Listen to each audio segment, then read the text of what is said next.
రాత్రమంతా బలగాన్ని తెచ్చుకుని బయలెళ్ళిపోయినవా పిచ్చయ్యతో మాట్లాడుతున్నావా ఆ పవకారి దేవుడు నీకు మాకు పాపుకబోయిండా ఓయమ్మ దోసుకబోయిండా నీ ఆత్మశాంతి కొడుకు నీ బిడ్డ కొడుకులు పడవాడిస్తున్నారు నాతో కథ చెప్పమంటున్నారు ప్రతి పండుగకు మా ఇంటికొచ్చి పలకరించి పోతావా మాతో కలిసి నవ్వుతావా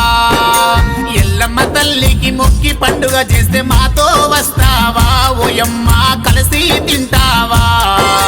నీ ముద్దు మనమలతో ఓసారన్నా మాట్లాడిపోతావా ఓయమ్మ మా ఇంటికొస్తావా ఎసల వండుతావా నువ్వు గటుగా తాగుతావా అల్లుళ్ళ బిడ్డల వీలుస్తావా కొడుకుల బెదిరిస్తావా కోడళ్ళ విడుతావా మనుమాల ప్రేమిస్తావా మనుమారాన్లతో మాట్లాడతావా అమ్మా